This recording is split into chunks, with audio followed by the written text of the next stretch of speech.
Seorang yang sudah sampai usia 40 tahun, maka Allah mengingatkan ia untuk menyiapkan 5 bekal utama sebelum dia kembali pada Allah Subhanahu wa taala.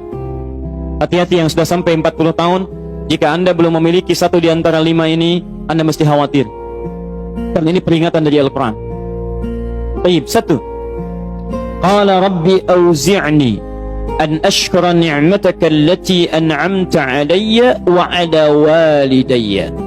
Amanat pertama, kata Allah, dia mesti memperbanyak doa kepada Allah Subhanahu wa taala agar dibimbing.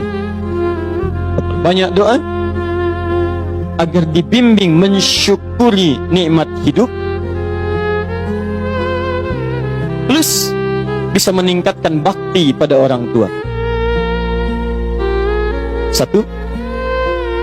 Rabbi auzi'ni an ashkura ni'mataka allati an'amta 'alayya wa 'ala walidayya. Perhatikan baik-baik.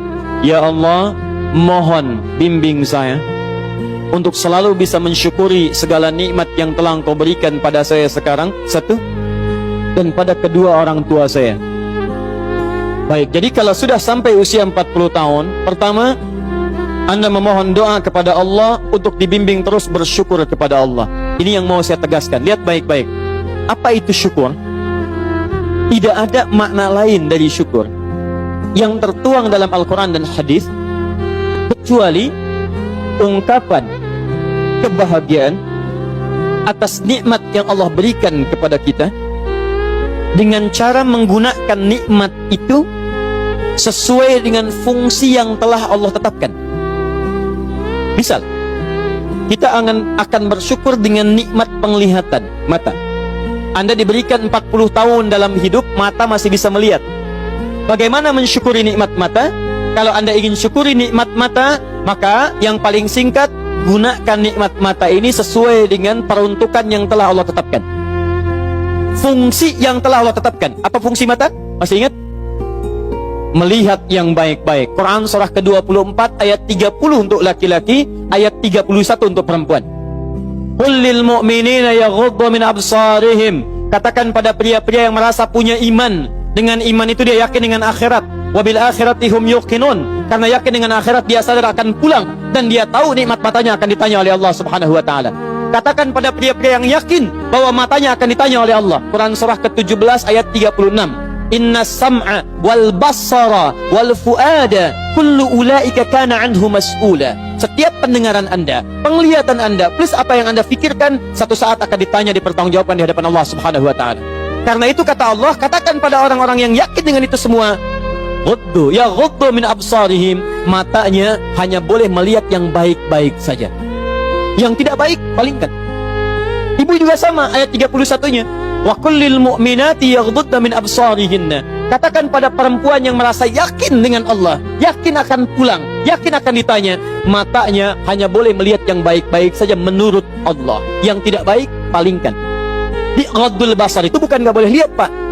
Ghaddul basar itu silahkan lihat, tapi ketika yang dilihat tidak baik menurut Allah, maka palingkan dari itu semua. Ini tidak tepat, teman-teman sekalian. Anda hanya mengucapkan alhamdulillah ya, sampai sekarang penglihatan masih baik. Belum cukup. Baik itu dipakai lihat apa? Penglihatannya baik, tapi masalahnya yang dilihat baik tidak. Itu poinnya. Maaf, ada anak usia 4 tahun, Bu, Pak, tidak bisa melihat. Dalam tidak bisa melihatnya, dia masih mau menghafal Al-Quran. Namanya Mu'af. Tinggalnya di Asyut, adanya di Kaira, negaranya Mesir. Matanya nggak bisa lihat, tapi dia sampaikan pada bapaknya, Pak, saya ingin menghafal Quran. Saya ingin menghafal Quran. Kata bapaknya, kamu yakin? Saya yakin. Baik, keluarga sederhana, punya cuman motor yang sangat luar biasa tidak bagusnya.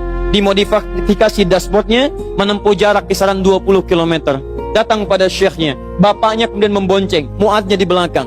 Teman-teman sekalian, setiap berangkat datang pada syekh, dapat hafalan baru, bapaknya tulis ayatnya, disimpan di dashboardnya. Di jalan lihat ke sini, lihat ke jalan, lihat ke sini, lihat ke jalan.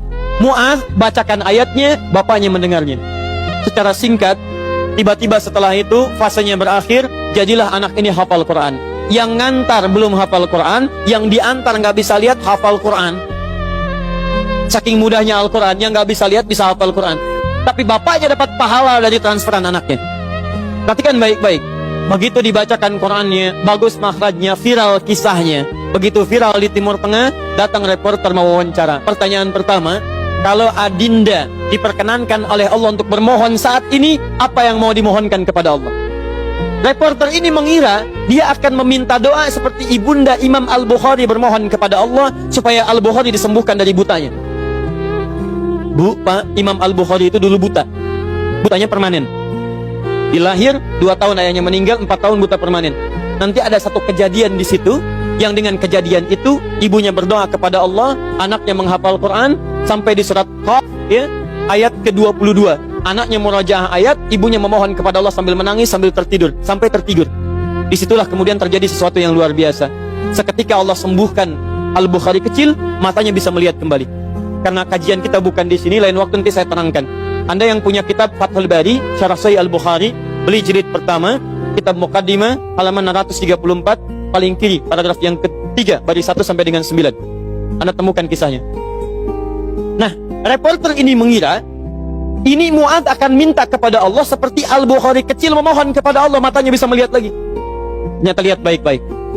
Kalau saya diperkenankan bermohon kepada Allah dan permohonan saya dikabulkan, maka pertama, saya akan mohon kepada Allah untuk tetap membutakan mata saya sampai dengan kiamat. Ya Rabb, mohon butakan mata saya sampai kiamat. Karena dengan buta mata ini saya bisa menghafal Quran. Saya takut ya Allah, kalau saya melihat lagi, mata saya melihat maksiat dan hilang Quran dari hafalan saya. Anda bisa bayangkan, anak kecil 4 tahun, mata nggak bisa lihat, digunakan menghafal Quran. Dan dia takut kalau melihat matanya dipakai maksiat. Antum dikasih 40 tahun, 40 tahun, lebih daripada 4 tahun, lebih dari 14 tahun, Anda sampai 40 tahun, dipakai mata, dipakai apa mata Anda sampai dengan hari ini? Berapa maksiat yang telah Anda kumpulkan dari mata Anda itu? Mungkin wajar, jangankan hafal, baca masih sulit, lihat mushaf masih enggan, membaca masih susah. Kalau Anda sulit berhadapan dengan Al-Quran dalam pandangan Anda, tanyakan pada diri Anda, dipakai maksiat apa mata ini selama ini?